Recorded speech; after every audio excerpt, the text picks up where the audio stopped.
Welcome on into Patrick Party Pregame Week 2 of the college football season.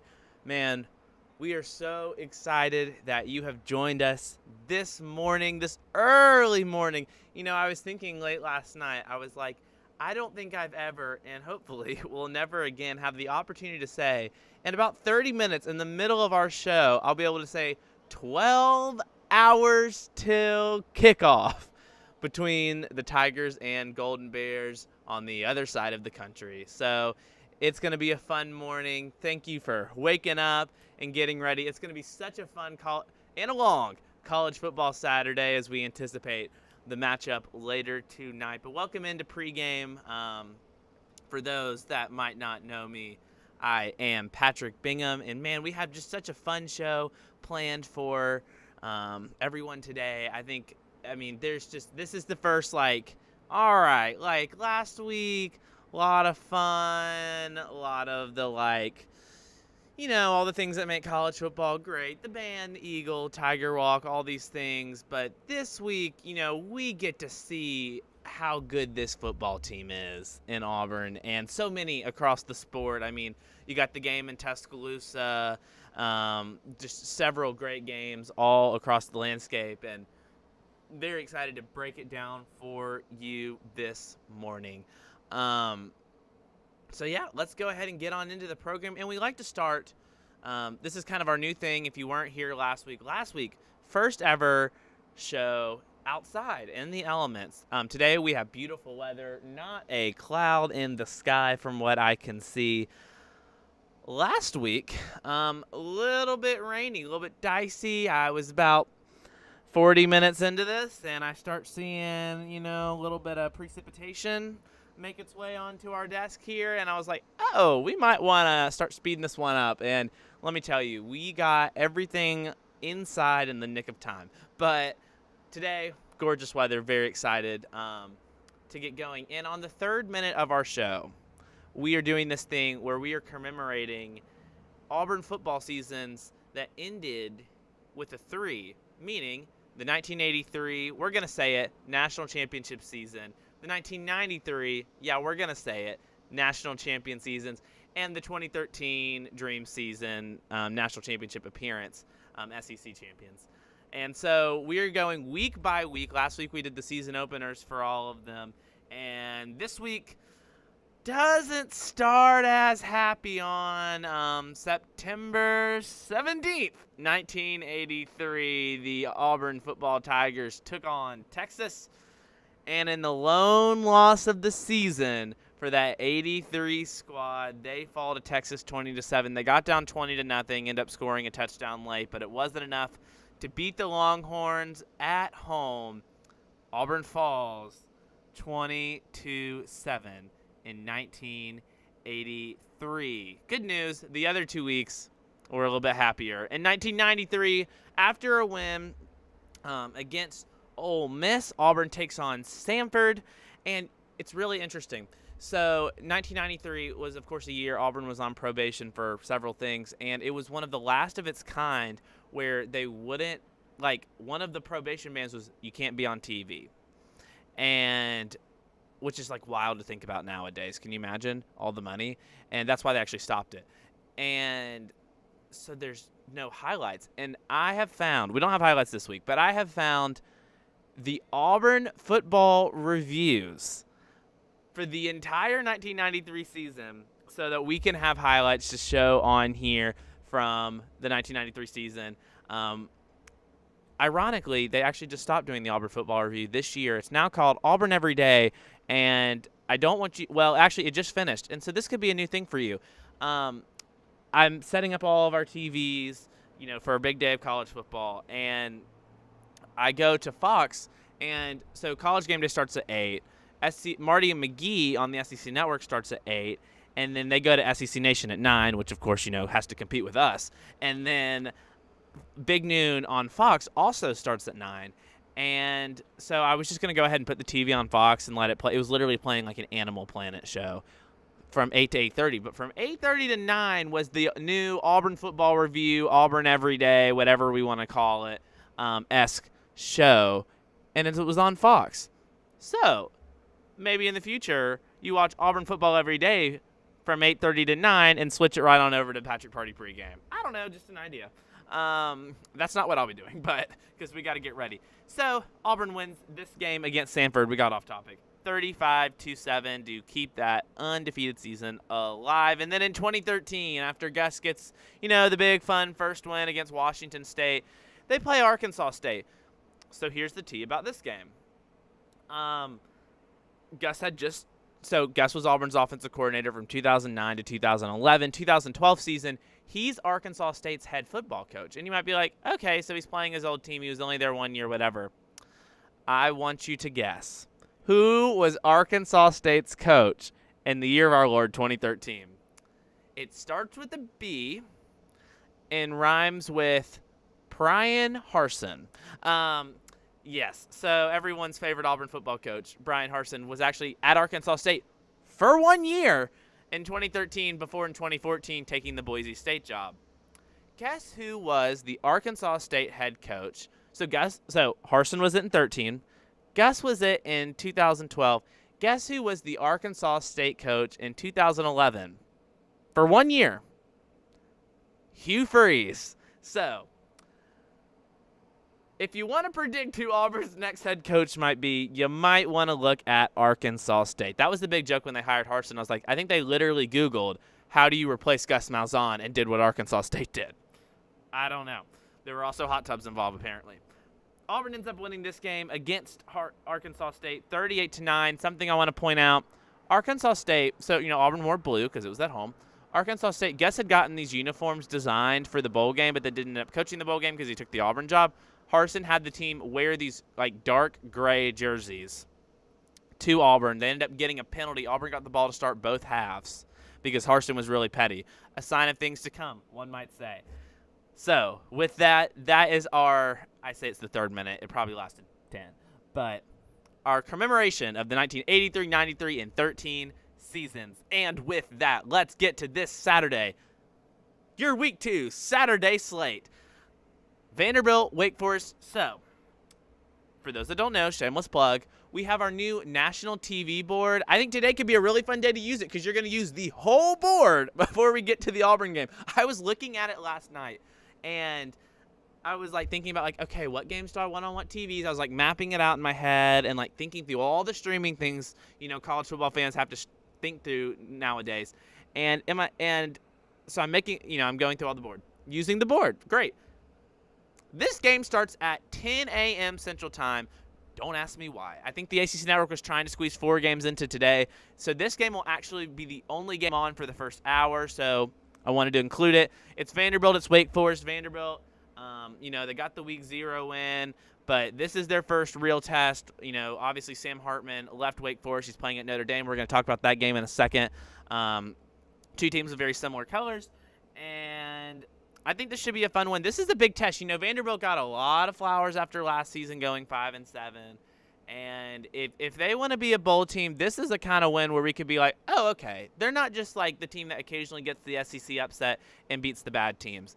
Like, if you beat Wake Forest, like, all right, Vanderbilt, you could like bowl game is in the realm of possibilities, right?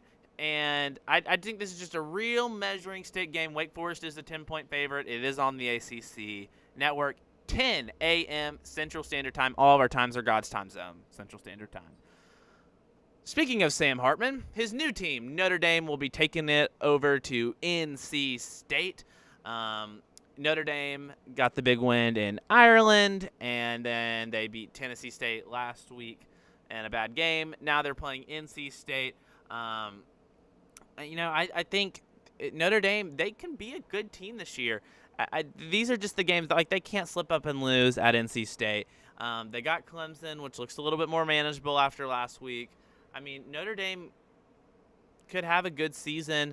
Sam Hartman's obviously a good quarterback. I never really know. I don't know how sold I am on the whole Marcus Freeman Notre Dame thing yet. But, we'll see for today. A game that looked a lot better on paper last week when I was doing the board than when I re-looked at it this week. It's Utah and Baylor. We all know Utah got the Thursday night win. They beat Florida at home with a backup quarterback. They didn't even have that great of a second half. Florida had all the miscues. They go to Baylor. Baylor, you thought Florida had a bad week last week. Baylor lost to Texas Tech. Get your bingo cards out. Who is Texas State? I should make bingo cards. That would be so funny. And have all these random Auburn things. That's an idea for the future.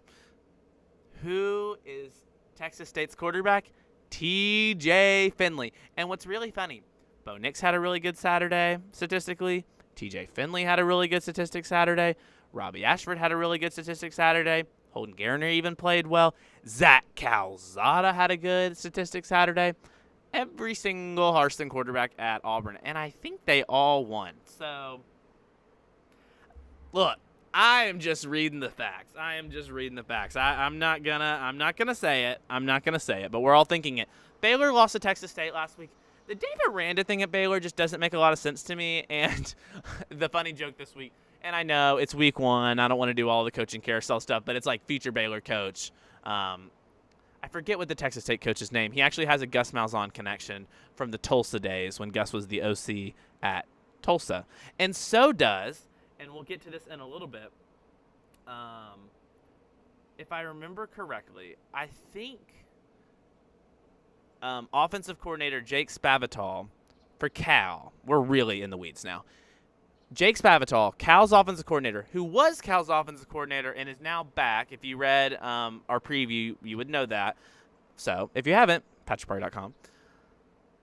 He was a part of the team in Tulsa with Gus. So was Texas State's head coach, who is all trendy because he beat Baylor this past week. I want to say Texas State's head coach was quality control for Gus Malzahn, and Spavital was like a quarterback on the team. If not, those are reversed, and one's the other and the other's whatever. A lot of weird connections, right? Shout out to Tulsa. Baylor. So Baylor's not that good. Baylor gave up a lot defensively. Very interesting. So, we talk about new Auburn defensive coordinator Ron Roberts. I think he had a pretty good Saturday last week. They fired him from Baylor, actually. People don't – this didn't really get that publicized. Within Auburn circles that I'm aware of. He got fired from Baylor. And Dave Aranda, he's kind of weird. I'm not a huge fan, personally. I think the more I look at this and the more kind of mid Baylor has been as we've progressed in the Dave Aranda tenure there, the more I think, did we just go win a Sugar Bowl with Matt Rule's players?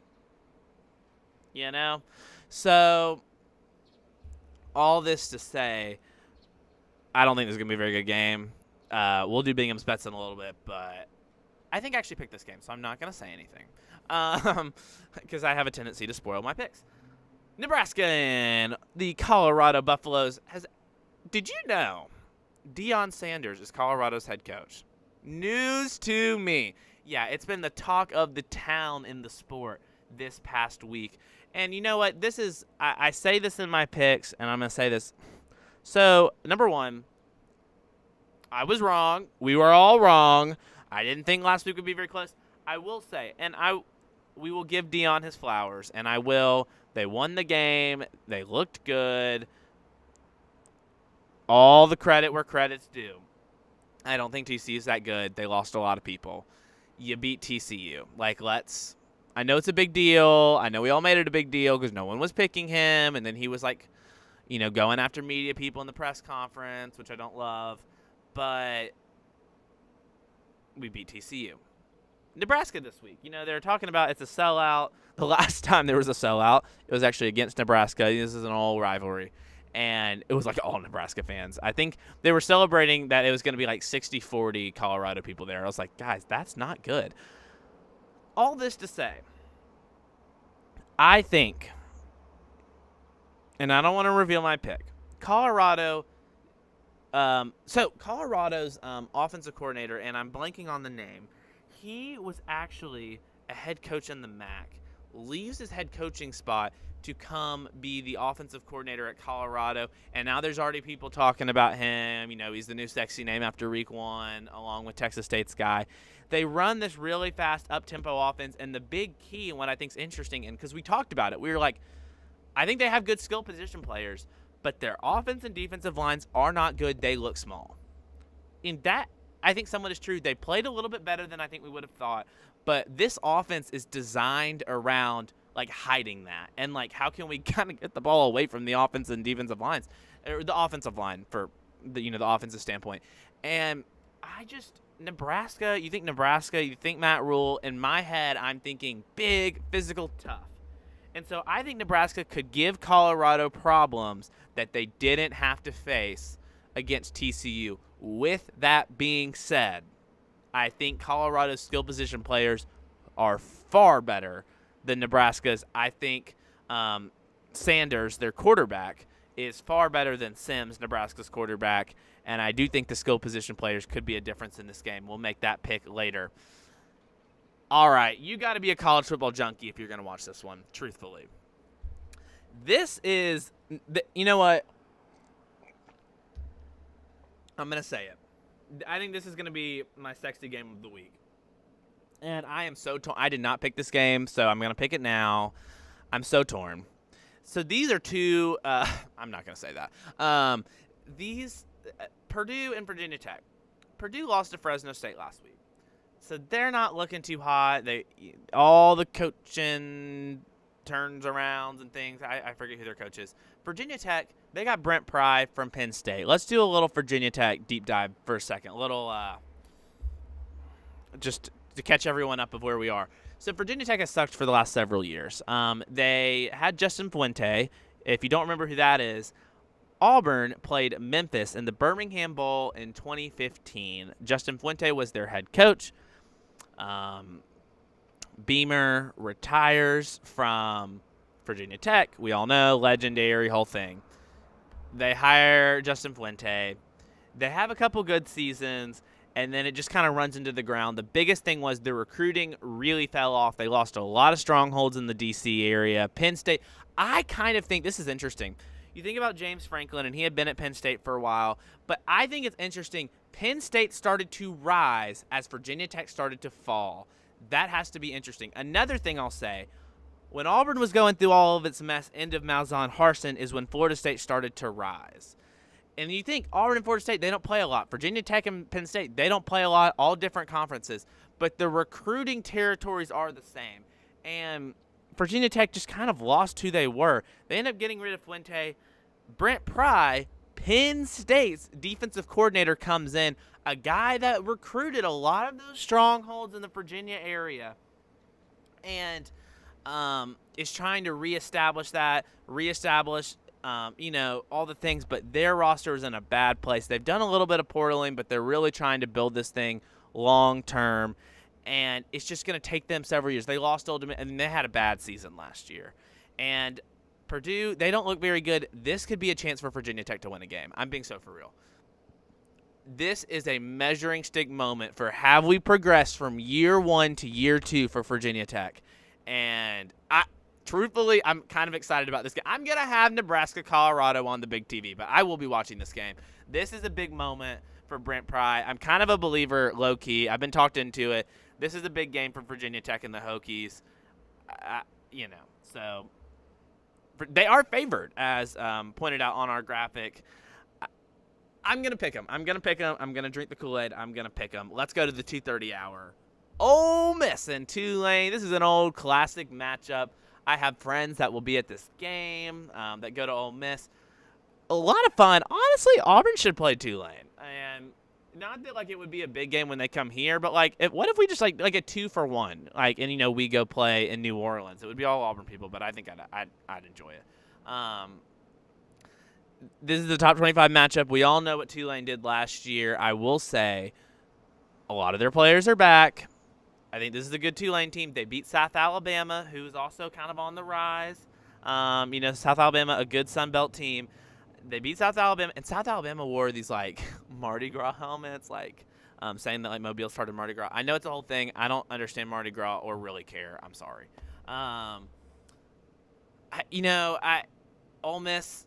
This is kind of a tricky game. Lane Kiffin's been doing his whole PR stunt of we were playing a 9-game conference schedule because we have to play at Tulane. And I'm like, dude, I know they were in the SEC 50 years ago, but calm down. This is a big game. Tulane, this is a huge moment for Tulane, no duh.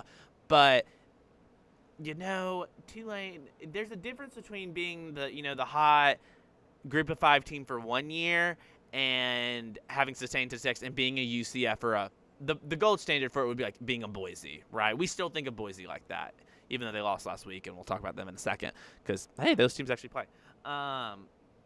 This is a big game. I think Ole Miss, I think their skill position players are just going to be better. But I'm excited. I think that's going to be a really fun game. It's at the 2:30 hour. Also at the 2:30 hour, the return trip.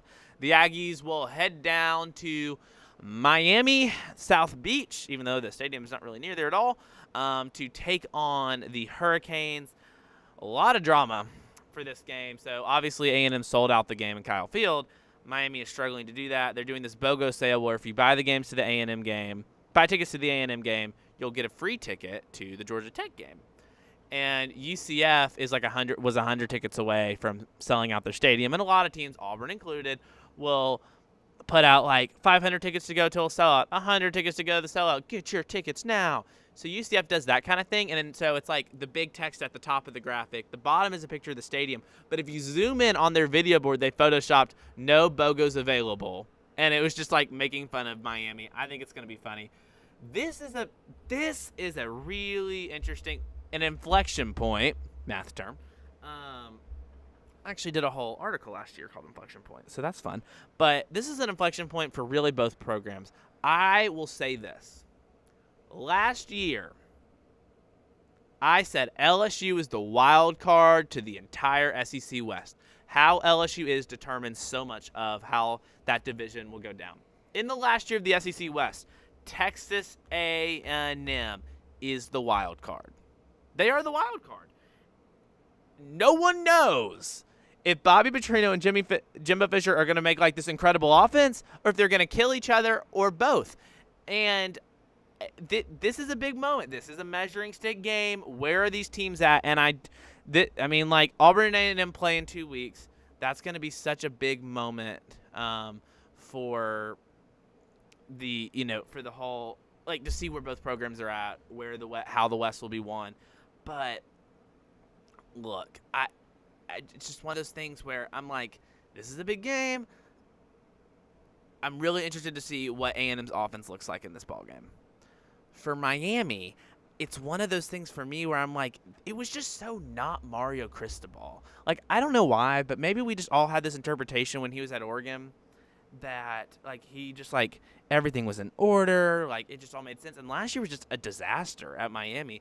This is a moment to kind of turn some things around. You know, it was this big, sexy Mario Cristobal at Miami, played at Miami, as Miami as it gets, and it just didn't, like, big recruiting, big contract, and it just, like, hasn't really worked. This is a big moment for both programs.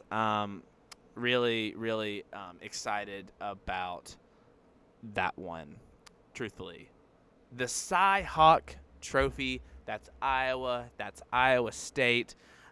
Look, Trump is going to this game. I don't know why. So now Ron DeSantis is going to the game, and like several Republican people. Again, I don't know why. I have not been following the whole Trump and if he was in jail or not, but this has got to be jail. I mean, like, this is a punishment itself. This is, Iowa State. Remember when they were like all fun and big? Like, it's not really the case anymore. Like, you don't ever even hear like Matt Campbell coming up for coaching jobs. It's kind of interesting. He's just stayed there. And Iowa, look, we're going to be doing our points trackers. If you don't know, if you haven't heard this. So, and maybe one of the best nepotism cases in the sport. So, Kirk Ferentz is the head coach of Iowa, has been for literally since the 80s. His son, Brian Ferentz, is the offensive coordinator. They were horrible on offense last year, and he wouldn't fire him. This year, they worked it in Brian's contract where if he has 25 at the end of the season, if they have 25 points per game or more, he keeps his job. If he doesn't, he gets fired. Last week, they scored 24. So everyone's going to be tracking it all season because it's hilarious. And just to see what ends up happening. Iowa's the favorite. I didn't pick this game. I've always, like, weirdly had a soft spot for Iowa, and I just think it's, like, that little logo down there. The game of the weekend. That's Alabama. That's Texas. Look, I don't even think there's, like, a lot you have to say about this game. We all know the story, everything. We all know this is going to be a conference game next year. This is a moment for we'll start with Texas. We joke about Texas is back. We do the bit. I think it's funny.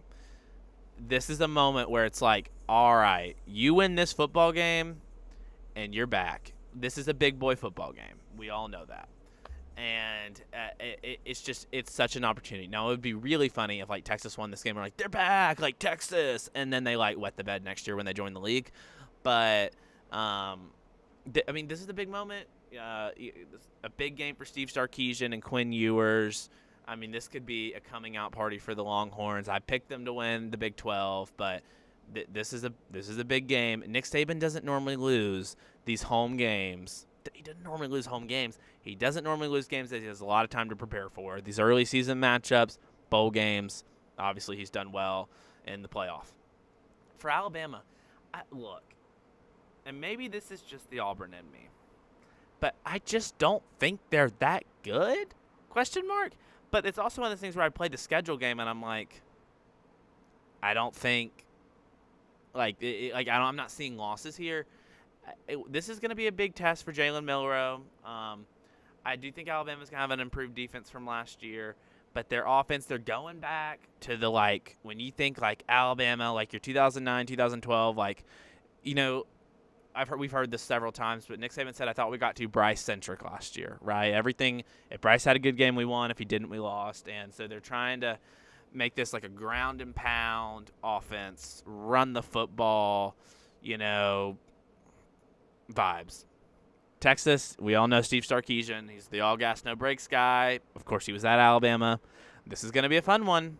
I think it's going to be a good game. I'm hoping for a good game. That's really what I want. But hook 'em.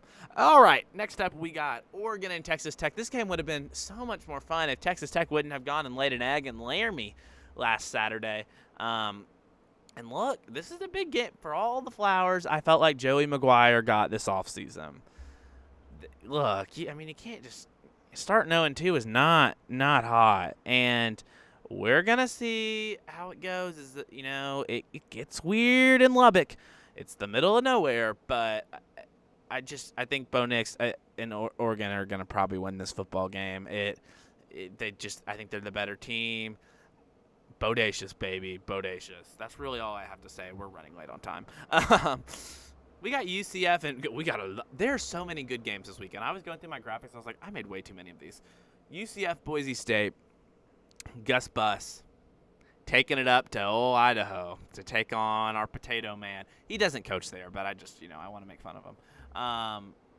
Look, we kind of all talked about Boise State. They didn't have a good start to last season, but they kind of found themselves. And we're like, okay, could this be a year where it's like Boise's kind of back to being what we think of when we say Boise State? And then they lose last week to Washington, which was expected. But if they lose again to UCF at home, it's kind of hard to say that, right? This is a big moment for UCF. They got the jump. They're not Group of 5 anymore. They're in the Big 12. Can UCF be the Big 12 team and win this game? I know when we look at this, we all still think Group of 5, like those smaller schools, even though UCF actually is a big school, which is kind of funny. But I just – you know, the more I think about it, the more I'm just kind of like, we'll see. I mean, maybe it's the Auburn in me that just doesn't think that,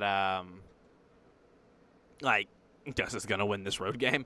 But who's to say? Next up on the chopping block, we got Wisconsin and Washington State. And here's the thing about Wisconsin that I will say, and I just want to get my point across. So Wisconsin, this is different. This is not the Wisconsin you think about. I think we all think, oh, Wisconsin, like we think of like Melvin Gordon when he played there, and we think of big offensive linemen, these corn-fed guys, and they're going to run the football and just hard-nosed Barry Alvarez. That's not what Wisconsin is anymore. They hire Luke Fickell. He goes and hires North Carolina's offensive coordinator, Phil Longo. He's not air raid, but they throw the ball a lot. This is a different Wisconsin team. It's going to be kind of weird to watch. This is their first big game out at Washington State and Pullman, but they're going to be throwing the football around a lot. They're going to be this is going to be a modern offense. And I kind of think what I think they're doing here is they're evolving to where the sport is going and where it kind of already is. But I also think they're preparing for no more Big Ten West. You think Big Ten West, do you think Iowa, Wisconsin, Minnesota, this is this hard-nosed, just run the football thing. That's not the case anymore. So if they want to be a top contender where it's just the best two teams in the league go, and normally we always think that that's in the East with Ohio State, Michigan, Penn State, they're going to have to score some points. I think this is a big transition year as they get ready for this new Big Ten. A lot to watch for in Wisconsin. I will pick Wisconsin in this game, by the way. Next up, we got Arizona and Mississippi State. This is the return trip. This is a big game for Zach Arnett. They are the favorite, which I think is interesting. We're going to talk about that on Bingham's Bets. Arizona, they had a good year last year. I think they went to a bowl game. I don't know about this one, but we'll see. Michigan, here's the thing. For all the weirdness at Mississippi State and the new coach and new systems, their quarterback is still the same. And, of course, now I'm blanking on his name. That's so awkward. So I don't know. This is going to tell us a lot about Mississippi State. Are they as bad as some people might think they could be, or is this the regular? Oklahoma State, Arizona State, our last, a game that's finally, all these games will happen. This is the first game that will be happening during the Auburn game. Arizona State, man, I mean, you almost just feel bad for them. This is a big moment for them. I know they can't go to a bowl game because of all the Herm Edwards stuff, and I think Kenny Dillingham, former Auburn offensive coordinator, 2019, more of the quarterbacks coach, though. Gus called the plays. I think he's going to be a really good coach. I think it's going to work out really well there. He is an alum of Arizona State. The recruiting's going. I hate it that they can't go to try to compete for a bowl game this year, but I think this is going to end up being this is a big moment for them. Oklahoma State, I don't really know. And the game we are all waiting for all day long at 9:30 God's time, way out on the West Coast. It's the Cal Golden Bears and the Auburn Tigers. First big game for Auburn, really a measuring stick of where this team is out. We all are thinking, it's going to be this eerie atmosphere. It's going to be on the Pac-12. Like, in the last year, it's going to be in the stadium that might have a lot of Auburn people in it too, but, like, it's going to be not that full, and it's going to be at night on the West Coast. They're going to be waiting around all day. And with all that being said, like, this is a game Auburn needs to win. And let's just go ahead and get into it. We're going to go ahead and start with our Cal preview for this one. Let's talk about the Golden Bears. I think, it's really funny how people's thoughts evolve in the sport and how they think. And I think we were all thinking, and this is how I went, back in March, we were like, oh, Cal, like, Pac-12, they suck, they don't even care, like, easy win for Auburn. And the more I've started thinking about this game all summer long, I'm like, I don't know. This game is making me feel a little bit nervous. And I'm really kind of just, I don't know what to think. Here's the thing. Cal looked really good. They had a great into the first half against North Texas. They played at North Texas. We talked about the joke, the TCU Stadium. But I just don't, I don't know what is going to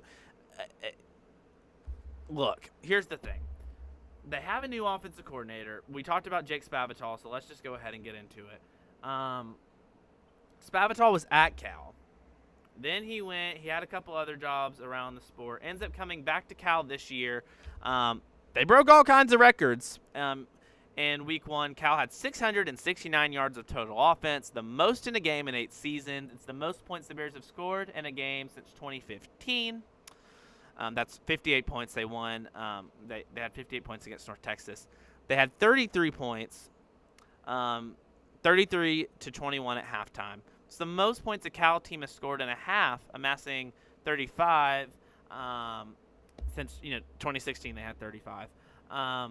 When Spavital was was the offensive coordinator the first time. So, I mean, they just got it going. The run game is what I think a lot of people, Jaden Ott is the name that has been going around. People have been talking about it. He's their sophomore running back. He had 188 total yards. And I watched 2 touchdowns, second highest total in his career. And I watched the highlights. Number one, that kid's good. He is number one, and that was my first statement about him. The kid is good. He made the comment. He goes, and people have gotten all riled up about this, and I'm like, guys, who cares? So he goes in a press conference, and he's like, look, I'm trying to tell my teammates, like, I don't want us to be scared of the logo on their helmet. Like, they're not as good as they normally are. And everyone, he said something around the phrase of that. That's not the direct quote. You can go look it up. Look. He's not wrong. I mean, Hugh Freeze has said this, all offseason. He's like, look, Auburn's not up to the standard. We're trying to build something. It's going to take time, blah, blah, blah, blah, blah. And I think it's just one of those things where it's like, okay, but we can say that about ourselves, but you can't say that. Everyone's kind of been like, oh, it's motivation. Defensive line's been talking. I'm like, I don't care. I will say, this is going to be Cal running the football in this game. So this kid has 188 yards. Their backup, Isaiah Fonze, tied his career high for 3 rushing touchdowns in his Cal debut. They ended up having 6 rushing touchdowns. Ironic, Auburn did too. Against North Texas, that's the most since a home win against Eastern Washington in 2009. We'll talk about Auburn's running backs in a second. But they're going to try and run the ball, and, I feel like Auburn's biggest weakness on the team is the defensive line. And that's no slight. It's just they already weren't very good last year statistically. And all the good players they had and you could say that for several reasons, but all the good players they had last year, Derek Hall, Colby Wooden, they graduated. They left. Like, they went to the NFL. And, there was no rotation last year, whole thing, but I'm really interested to see how they hold up. And Auburn's going to rotate. Auburn played a lot of players last week, defensively and offensively. And we know offensively was more the story because that's kind of interesting, especially the offensive line. 13 offensive linemen played. But defensively, like Ron Roberts, the whole thing is a lot of formations, a lot of eye candy, really going to confuse you. We're going to play a lot of players. We're going to keep everyone fresh. And I'm really interested to see how that holds up against Cal's rushing attack. The quarterback thing is interesting for Cal. Their starter goes in, so we all know who's who.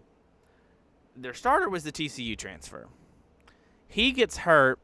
Like, he throws a touchdown pass. He gets hurt, banged up, has to go out of the game. Their backup comes in, throws for like 300 yards. It's ridiculous. He is, I believe, the NC State transfer. They have not said who's going to play. They said they should both be ready to go. They're playing the whole PR game of, like, we're not going to tell you. Same thing with what Auburn's doing with Jarquez and other players. So that's pretty much Cal. Justin Wilcox's defense, it's very different from the Ron Brown defense from last week. We talked about how there's so many formations. It gives the vibes of what Ron Roberts does at Auburn. And we knew the talent was inferior, but I was wondering, a thing to watch was, like, with all of the formations and things, like, could Peyton mess up and, like, throw a stupid interception? He didn't do that last week. Justin Wilcox defense, it gives me more of the Kevin Steele vibes of, like, the formations aren't that crazy, but we're just going to line up and be good. Wilcox is a defensive coach. I think this is going to ultimately end up being, like, I think if Auburn can pass the ball, it's going to open up the run game, and I think lanes are going to be big. North Texas scored a lot of points and ran the ball too. I don't know how good this Cal defense is. It's a defense statistically that's played really well in conference play, which makes me think that they struggle early and progress and get better throughout the season. Auburn's playing them week 2. This could be interesting. Let's talk about the old Auburn Tigers for just a second. So here's the thing. We all know Auburn's doing this whole trip, across the country. They left on Thursday, got there as late as they could Thursday night. We're in the hotel. Yesterday they practiced at a junior college. They actually timed it to where once they were done, because they didn't have practice on Thursday because they weren't, they were traveling.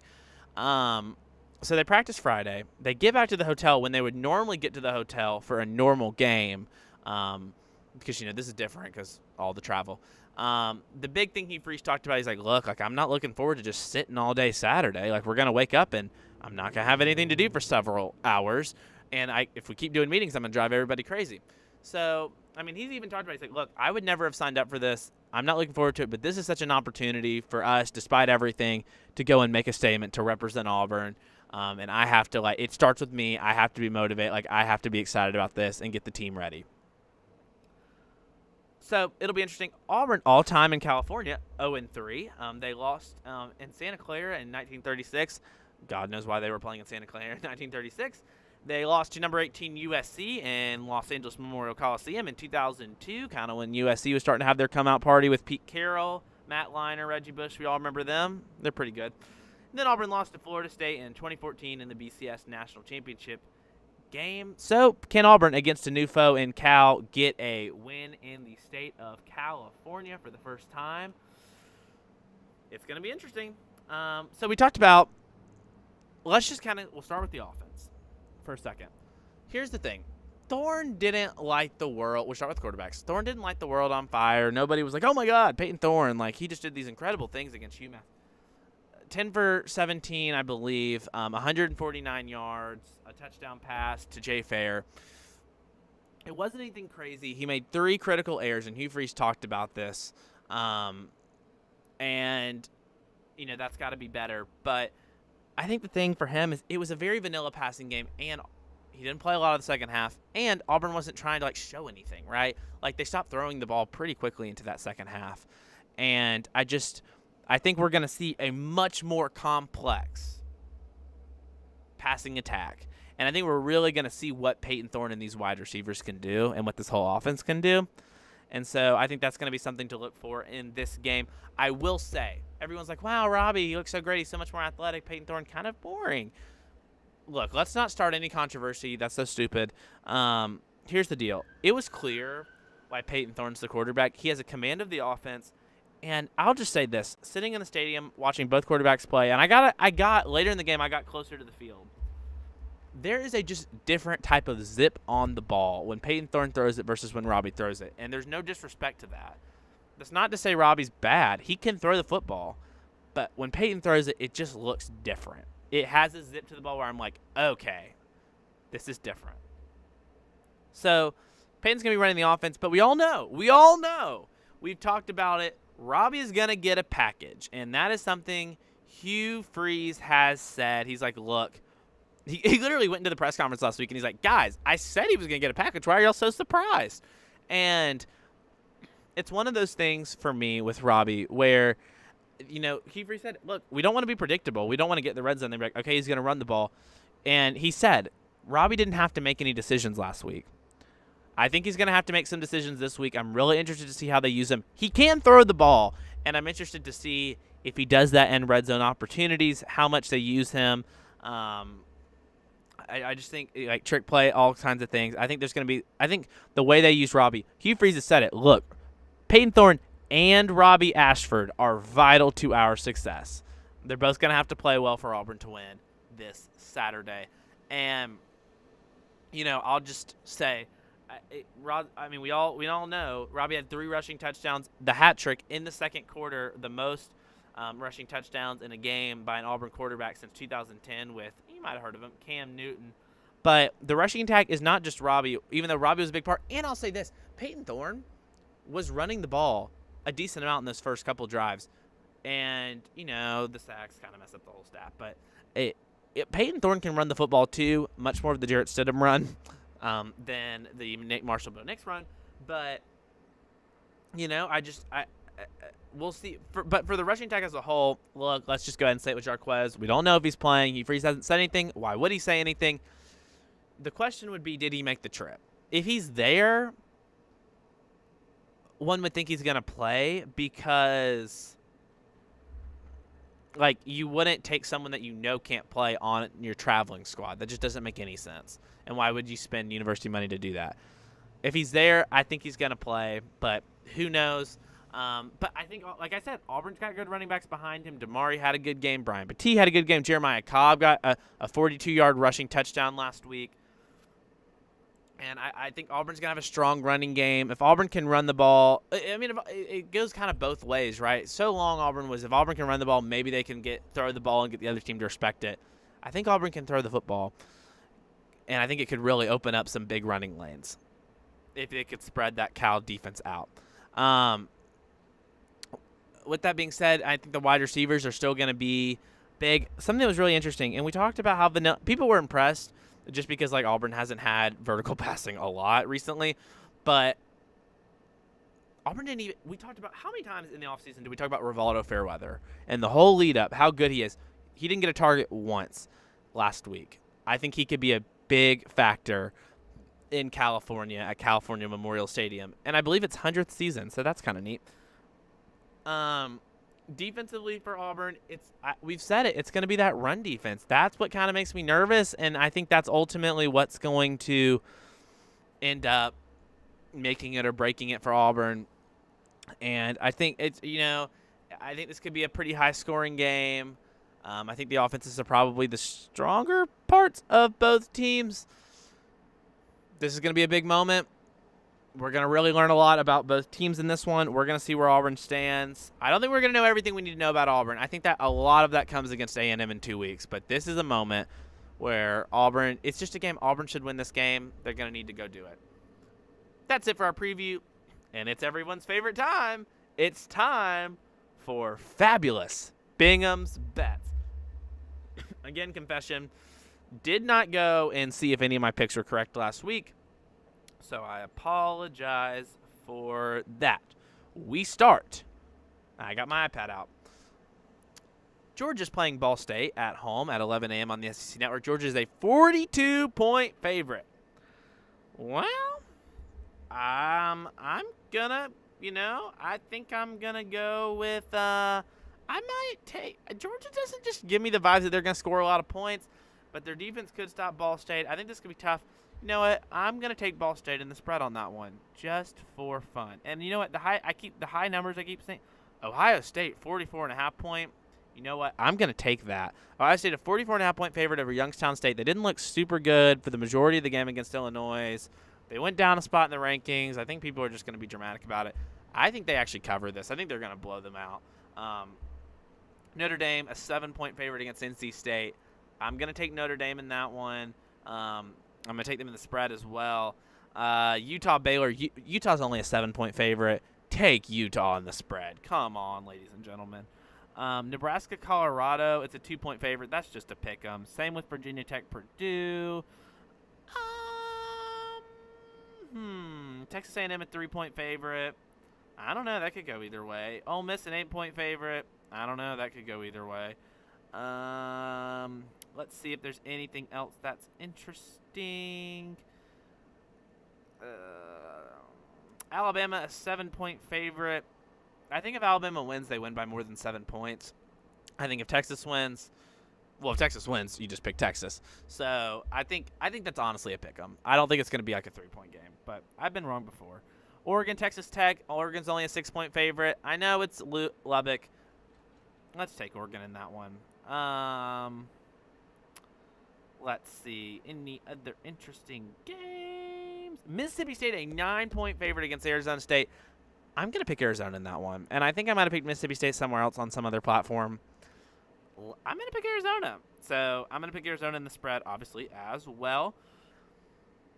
And I think that's about it. Auburn, just fun fact, it's moved since, of course, my graphics don't move with time. Sorry, everyone. I'm going to say, Auburn's only a 5-point favorite. That's interesting to me, personally. All right. That's Bingham's Bets. And now, a couple quick announcements before we head out on this lovely Saturday. So, a newsletter came out a little bit later this week on a Friday. Sorry for that, but also not sorry. Remember, our podcast will come out on Wednesday. We're going to do a podcast on Monday this week, not Sunday. I'm really busy on Sunday, truthfully, and it's going to be late. Like, guys, let's all sleep in. Y'all sleep in. I won't. We're going to have the recap podcast come out on Monday. We'll do the podcast on Wednesday, kind of previewing. Thursday, email newsletter, sign up, patrickparty.com. It's got all of our stuff. It's always got our preview in there. It's got our Bingham's national TV board, which is a lot of fun, especially if you're watching the games from home. Today, I think it's a great day to use it. If you don't have our email newsletter and you want to grab it, patrickparty.com. Literally, it's one of the pages. It's called National TV Board. You can download it there. It's a PDF. It's super easy. You can print it out. Also, our Pick'em, I feel like we haven't advertised our Pick'em a lot. You can access our Pick'em either from patrickparty.com or there's a link in the email newsletter. We announce the winners at the end of every week on the it's on the graphic on the newsletter. So shout out to the 3 winners from this past week. You can still do the Pick'em till 11 a.m. Ooh. I think it's 11 a.m. Central Time. If not, it might be the next 5 minutes, so maybe get your phones out fast. I should do like a QR code. That'd be fun. But you can make your picks alongside me. It's the same games I'm picking. It's on patrickparty.com. And then, of course, pregame next Saturday, same time, same place. And our picks will debut after that. So with that, that's pretty much it. Hope you enjoyed Patrick Party pregame. Enjoy your long college football Saturday. Enjoy. We gotta be smart about this. We don't want to go too hard too early. Just a nice, easy day so we can be ready and at our best, physical state to watch an Auburn football game at 9:30 Central Standard Time. With that, let's go ahead and get to it. Our traditional Pat's Picks. Welcome to our Week 2 Pat's Picks here on the Patrick Party. Let's go ahead and get started at that 11 o'clock hour. Nebraska, Colorado. Colorado has been the talk of the town in the sport this past week. I think Nebraska can make this game more physical and potentially more difficult for the Buffaloes, but I'm going to go with Deion Sanders in Colorado in this one. I like their skilled players more, and I just think they're going to be able to score some points and win this football game. Baylor will be hosting Utah. Utah coming off that big win against Florida. They just looked really good, even with their backup quarterback. Baylor, not the same story. They got upset last week against a rising Texas State team and TJ Finley. I'm going to go with Utah. I just think they're the better team, truthfully.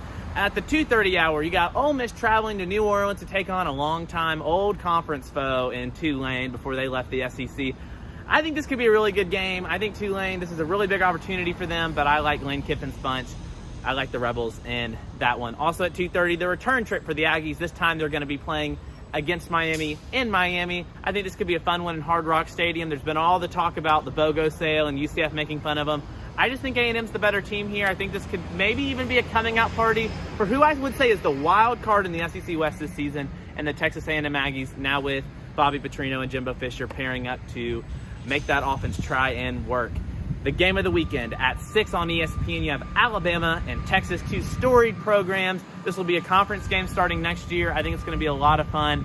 I'm going to go with the Crimson Tide, though, in this one. When Nick Saban has a lot of time to prepare for a game, and it's in Bryant-Denny Stadium, I got to give him the odds.